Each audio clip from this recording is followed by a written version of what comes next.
یہ وہ سارے کام تھے جو یہ پاکستان کے قلعے میں ہونے چاہیے تھے، جو کہتے ہیں اسلام کا قلعہ ہے۔ ہاں، اور یہاں اس وقت پریکٹیکلی کوئی بھی منتخب قیادت ہے ہی نہیں، بیان کس نے دینا ہے؟ اور جو اپنے آپ کو ٹھیکیدار سمجھتے تھے ان کا حال یہ ہے کہ وہ اپنے کیسز کی فکر میں پڑے ہوئے ہیں۔ ہاں، ان کو اپنی فکر ہے۔ نواز شریف صاحب کا بھی کوئی بیان نہیں آیا، انہیں اپنی فکر ہے کہ میں نے اب 21 کو پہنچنا ہے، اس کے بعد میں نے فلاں جگہ خطاب کرنا ہے، اور میں نے فلاں جگہ سے بیل لینی ہے۔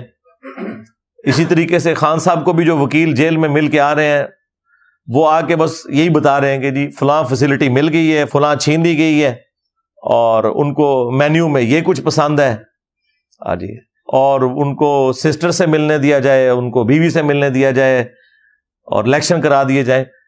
یہ ٹاپک ڈسکس ہی نہیں ہو رہا۔ تو اس کا مطلب ہے کہ یہ آپ لوگ کل تک ہمیں کہانیاں کرواتے تھے کہ یہ آپ امت مسلمہ کے لیڈر ہیں۔ امت مسلمہ کے لیڈر ہونے کے لیے وزیر اعظم ہونا ضروری ہے؟ آپ جب وزارت سے نکالے گئے ہیں، خواہ نواز شریف صاحب ہوں یا عمران خان صاحب ہوں یا ایون زرداری صاحب ہوں، آپ لوگ حکومت میں نہیں ہیں، تو اب آپ لوگوں نے بیان بھی نہیں دینا اس لیول کا، کنڈیم بھی نہیں کرنا اسے۔ تو اس کا تو مطلب یہ ہے کہ آپ لوگ اس کاز کے ساتھ مخلص نہیں ہیں۔ ہم تو ان کے لیے صرف دعا کر سکتے ہیں، انہیں آر دلا سکتے ہیں، یہ ہمارا کام ہے۔ وہ تو ہم نے اس حق کو بلند کرنا ہے، کیونکہ اس امت کی رسپانسبلٹی ہے۔ کنتم خیر امۃ اخرجت للناس تأمرون بالمعروف وتنہون عن المنکر وتؤمنون باللہ۔ تم بہترین امت ہو جو لوگوں کے نفع کے لیے نکالے گئے، لوگوں کو نیکی کا حکم دیتے ہو اور برائی سے روکتے ہو، اور اللہ پر ایمان لاتے ہو جیسا کہ ایمان لانے کا حق ہے۔ تو یہ برائی سے روکنا یہ ضروری ہے۔ صحیح مسلم میں حدیث ہے کہ جس سے بن پڑتا ہے نا تو وہ اپنے ہاتھ سے برائی کو روکے۔ ظاہر ہے یہ تو حکمرانوں کا کام ہے۔ اگر کوئی ہاتھ سے نہیں روک سکتا تو زبان سے برائی کو روکے۔ زبان سے بھی نہیں روک سکتا تو کم از کم اپنے دل میں اسے برا جانے۔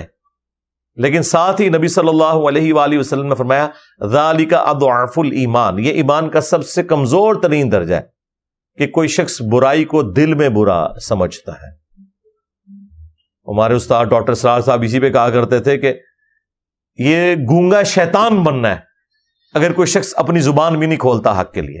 تو وہ ہم کھول رہے ہیں۔ آپ دیکھ رہے ہیں میں نے مسلسل اس پورے کے پورے ایشو کو جس طریقے سے اپنے لائیو سیشنز کے اندر، ویڈیوز کے اندر ہائی لائٹ کیا ہوا ہے، اور یہی کرنا ہے۔ ہم نے کوئی پارٹی نہیں بنانی، کوئی جتھا بنا کے گورنمنٹ کے اوپر نہیں چڑھانا کہ یہاں پہ کوئی ہم نے فلسطین بنا دینا ہے۔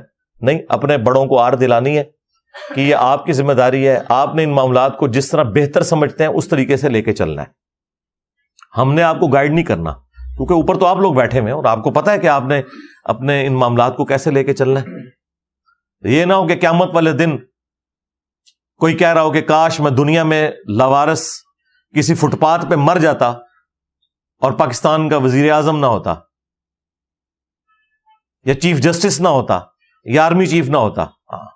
اس سے پہلے اس معاملے کو جس طریقے سے لے کے چلنا ہے وہ لے کے چلیں، ادروائز اللہ کے حضور پکڑے جائیں گے۔ ہم اس لیے ان چیزوں کو ہائی لائٹ کرتے ہیں، ہماری بات ظاہر ہے بڑوں تک پہنچتی ہے۔ ہم اپنا کم از کم فرض ادا کر دیں کہ قیامت والے دن اللہ کے حضور ہم اس حوالے سے نہ پکڑے